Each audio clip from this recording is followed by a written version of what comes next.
Hola, qué gusto saludarles y estar con ustedes. La tecnología nos da la virtud de estar separados y juntos a la misma vez. Aprovechamos esa bendición y lo haremos al máximo a través de este espacio de conversación que vamos a tener, donde deseo que no solamente se lleve una preocupación, sino que nos llevemos una ocupación, algo en lo cual trabajar y con lo cual trabajar. Espero que esta herramienta que le voy a compartir pueda ser útil mientras se ocupa en la transformación de las nuevas generaciones. Los que estamos involucrados en el sector de educación, de una u otra manera, estamos interesados en hacer que otros aprendan. Y esta herramienta nos va a permitir aprender a nosotros cómo enseñarles a ellos. Permítame introducir, mi nombre es Isaac Román. He escrito algunos libros, unas novelas y una serie muy particular que es de la que quiero compartirle, pero antes de hacerlo, permítame introducirle algunas ideas o un contexto que le pone la base a esto que vamos a conversar hoy. Corría ya el año 1507, cuando ninguno de nosotros todavía existía ni estaba en planes seguramente. Se creía que la Tierra era el centro del universo. Todo giraba en torno a la Tierra, nos sentíamos muy grandiosos en aquel entonces. Hasta que aparece un hombre llamado Nicolás Copérnico.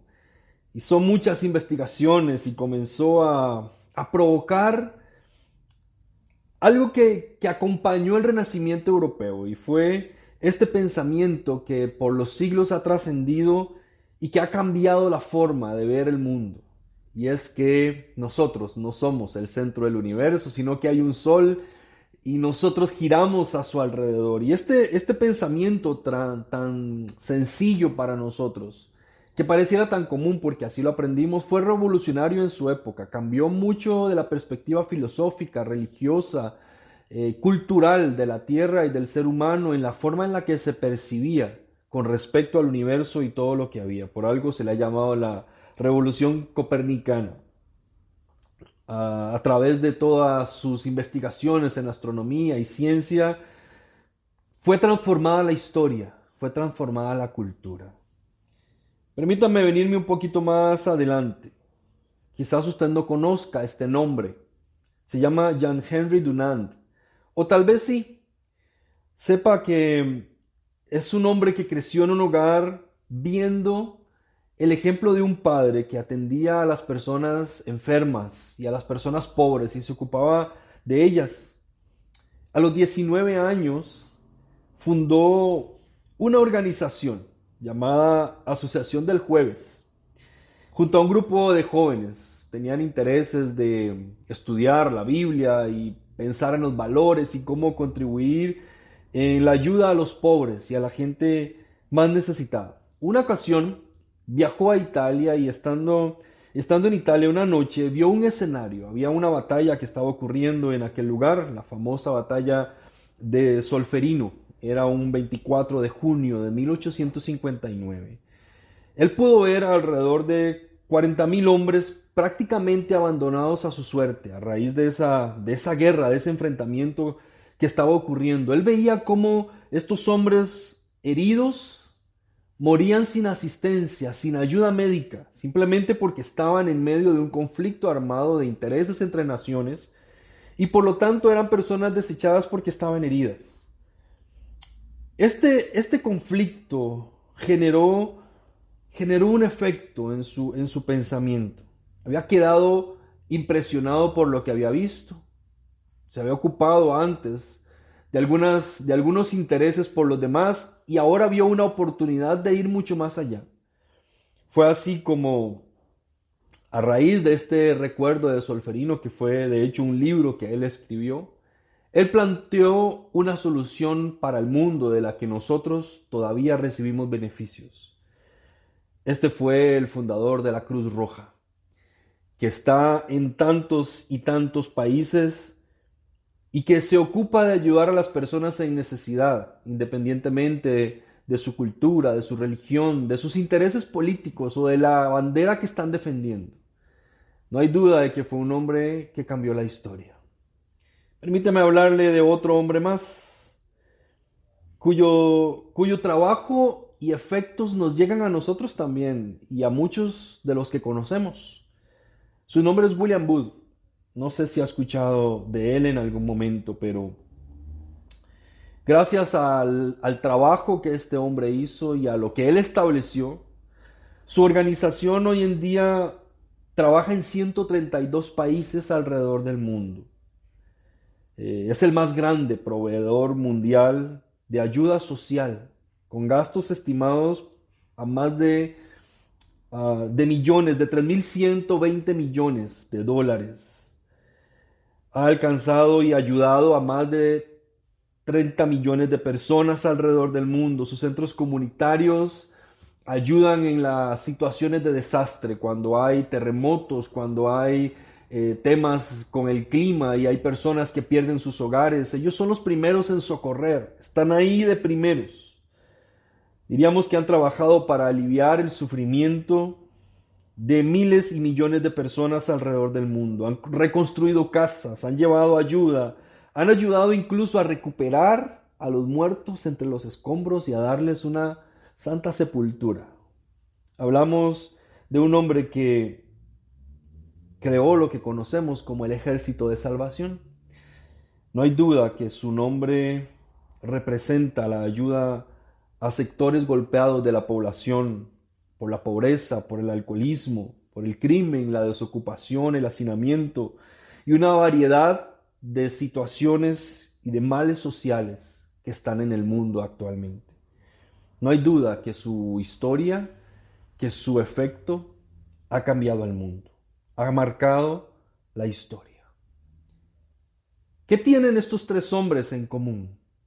¿Cómo es que sus vidas han podido tocar a millones de personas, no solamente en el lugar donde viven o vivieron, sino alrededor del mundo? ¿Y cómo es que ya que no están con nosotros porque han partido, sus organizaciones, sus efectos, sus sueños siguen ayudando a millones de personas? ¿Qué tienen en común todos ellos? No nacieron exactamente en el mismo lugar ni en la misma época ambos o los tres, pero tienen algo en común. Los tres eran personas de fe. Fueron criados con fe.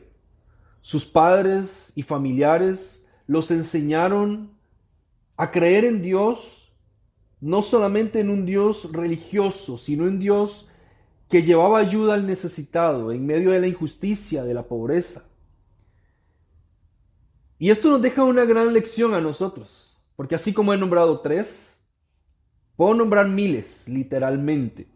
Miles de personas, hombres y mujeres alrededor del mundo y a lo largo de la historia, cuyas vidas, cuyos sueños, cuya acción de misericordia ha estado tocando a millones de personas alrededor del mundo y haciendo de este mundo un mejor lugar, recordándonos que todavía hay gente buena, recordándonos que todavía hay esperanza, haciéndonos pensar que hay solución para muchos de nuestros problemas, que no todos estamos en el olvido y que se puede atender la necesidad de los demás aún con pocos recursos. Hombres de fe, hombres y mujeres de fe que han cambiado la historia. Esto me dice a mí algo muy claro, y es que si la fe es un elemento en común en personas que han desarrollado semejante capacidad de acción social, quizás la fe es algo que debemos enseñar, porque la fe resulta ser un elemento esencial en la vida de los hombres y mujeres que han cambiado a la humanidad, cuyos aportes a la historia están transformando todavía al mundo y lo seguirán haciendo. La fe no solamente le ha provocado efectos al contexto religioso de estos hombres y mujeres, sino que lo ha hecho a lo largo del mundo incluso hacia aquellos que no creen en nada o que creen en otra cosa. La fe sigue siendo un elemento esencial para que las generaciones, para que la sociedad, para que los países, para que los necesitados puedan recibir ayuda.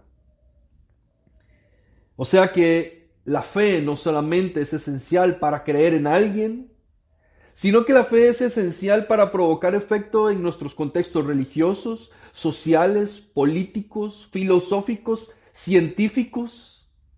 La fe sigue siendo un elemento esencial para que transformemos la economía, para que levantemos a la gente de la pobreza y para que le demos esperanza al necesitado, a los niños, a los adolescentes, a los jóvenes, a los adultos, a los ancianos. Si la fe es tan importante y si hay evidencias de sobra de que la fe es el elemento esencial y primordial, ¿por qué estamos dejando de enseñar la fe? ¿Por qué hemos descuidado este principio, esta base tan importante? ¿No le parece que debemos ocuparnos un poco más de la fe? Porque podemos enseñar muchas cosas más que son importantes, no las podemos desmeritar, pero si la fe es un elemento esencial que se demuestra y se refleja en la vida de hombres que han transformado la historia, quizás en lo que más debiéramos ocuparnos es en enseñar la fe. Si queremos tener una mejor sociedad, si queremos que nuestros países se encuentren paz, si queremos que los pobres encuentren esperanza, si queremos que aquellos que viven y son tratados con injusticia encuentren algún tipo de sosiego y de justicia, quizás debamos trabajar más en la fe. Si queremos bajar los índices de suicidio, si queremos ayudar a la gente en depresión o evitar que nuestras nuevas generaciones se depriman tanto, quizás debiéramos trabajar en la fe. Si queremos que haya menos adictos a las sustancias, al alcoholismo, quizás debiéramos trabajar más en la fe. Si quisiéramos que las familias estuvieran más unidas, que los países vivieran o convivieran con una mayor paz y sinceridad, si quisiéramos que nuestras relaciones fueran mucho más sólidas y confiables, quizás debiéramos invertir en la educación de la fe. La fe es un elemento potenciador de la cultura, de la ciencia, del arte, de la economía, el intelecto, los valores, de la moral, de la ayuda humanitaria, del desarrollo académico. Nosotros que estamos involucrados en la educación, nos tenemos que tomar con seriedad la formación de la fe. Ahora la pregunta es, ¿podemos enseñar la fe? ¿Cómo enseñamos la fe? Porque recuerda esto que es muy importante. El hecho de que nosotros enseñemos la fe no significa que las nuevas generaciones aprendan la fe, porque no necesariamente ellos aprenden lo que enseñamos y quizás el efecto está en que no estamos enseñando como ellos necesitan aprender, sino como nosotros aprendimos. Ya estamos, creo yo, en la sintonía de que tenemos que enseñar fe porque las evidencias lo dicen. Pero entonces, ¿cómo la enseñamos? Y ese es el gran desafío que tenemos, ese es el gran reto que tenemos como educadores. Necesitamos que las nuevas generaciones aprendan fe, pero no podemos enseñar la fe de la misma forma en la que la hemos aprendido, porque hemos aprendido de una manera, pero ellos parece que están aprendiendo de otra manera. Entonces, no solamente se trata de que yo tenga un buen producto, que es la fe, sino que lo sepa enseñar, para que sea atractivo para quien lo va a aprender, porque entiendo el valor que tiene, no solamente en mi presente, no solamente en la vida de ellos, sino en el futuro. Y como sé que es importante la fe, entonces debo tomarme el cuidado y el tiempo y la investigación para hacer un buen trabajo educando sobre la fe. Entonces tenemos dos preguntas que no podemos disociar o que las respuestas no pueden estar disociadas. Dos preguntas que hayan conexión entre sí. La primera pregunta es, ¿cómo enseñamos la fe? Y la segunda pregunta, pero no menos importante, es cómo las nuevas generaciones aprenden la fe. ¿Cómo enseñamos la fe? Y cómo ellos aprenden la fe. Si logramos la conexión en la respuesta de estas dos preguntas, seguramente tendremos una generación transformada por el efecto de la fe. Ahora, la fe es un concepto amplio, a veces un poco complicado de entender para nosotros, y es aquí donde surge nuestra propuesta. Y es aquí donde queremos mostrarle que tenemos una herramienta que nos introduce a la enseñanza de la fe con las nuevas generaciones. Una herramienta que orienta un proceso transformador que toma tiempo, porque la fe no se enseña meramente como un concepto que se aprende, sino como un concepto que se aplica, que se sabe utilizar en la vida diaria. Presentamos a ustedes la fe y presentamos a ustedes el recurso de la fe y la enseñanza de la fe a través de un material llamado Fe a Todoterreno. Fe a Todoterreno, de hecho, su nombre engloba lo que esto significa o lo que contiene, y es que todo lo que está en esta serie de materiales es llevar la fe a cualquier ámbito, no solamente a un pequeño espacio donde pueda ser útil, como lo es para nosotros muchas veces dentro del templo o los templos, sino es que la fe pueda ser un elemento diferenciador en la vida real de las personas fuera del templo, fuera de la congregación, fuera del espacio seguro, religioso, moral, donde también existe y que también está en nuestras ciudades y pueblos. Pero ¿cómo enseñamos la fe? Queremos que este material sea una oportunidad para el maestro para que utilice lo que sabe, su pedagogía, su capacidad de iniciativa y creatividad, pero que pueda seguir una línea que le permita al estudiante aprender porque se interesa y porque busca ser parte de ese conocimiento o hacer ese conocimiento parte de su vida. Para que la enseñanza de la fe sea efectiva, necesita estos elementos que de hecho están integrados en la serie de materiales de Fe a Todoterreno. Número 1, para que la fe sea efectiva, necesita enseñarse en un contexto real. Esto es, que la nueva generación sienta que lo que está aprendiendo le sirve en el presente. No solo que le va a servir algún día, sino que le sirve hoy en el presente, donde ellos están, donde está un niño, donde está un adolescente, lo puede utilizar. Cuando yo le digo a la nueva generación que algún día podrá utilizarlo, inmediatamente lo desecha. Pero cuando yo le digo que lo que va a aprender le sirve para una vez que esté hablando con sus compañeros, o sea, en el mismo instante, o mañana con sus amigos, o ahora que llega a la casa después de la escuela, el estudiante entiende que lo que está aprendiendo es útil para el presente, le sirve para todo lo que hace, para su diario vivir, le interesa como persona. Fe a Todoterreno se vale del apego que le tiene un niño a su mascota y le enseña a cuidar a su mascota, a respetar a los animales, a la creación, porque es creación de Dios. Fe a Todoterreno se vale de el interés que tiene un adolescente por una novia o un novio, o como le llamen, y de cómo tiene que tratar con respeto, con cuidado, con honestidad, como a una persona digna de amor y de valor. Fe a Todoterreno se vale de la realidad que vive la nueva generación para enseñarle la fe en ese contexto. Para enseñar la fe y que esto tenga algún efecto, necesitamos enseñarla como un elemento integrado a la vida, no separado, no como vida privada. Y este es un gran elemento porque nuestras sociedades nos han enseñado a privatizar la fe. Entonces yo puedo ser una persona que asiste al templo los fines de semana o el día que elijo, que hay reunión en mi congregación, sé cómo comportarme en ese contexto, entiendo el valor de las cosas, le rindo culto a un Dios. Pero cuando salgo de ahí puedo ser otra persona. Cuando nosotros privatizamos la fe y decimos la fe nos involucra en la política, en la economía, en la ciencia o en el trabajo, estoy diciendo que mis valores morales pueden alterarse cuando no estoy aplicando la fe en mi religión.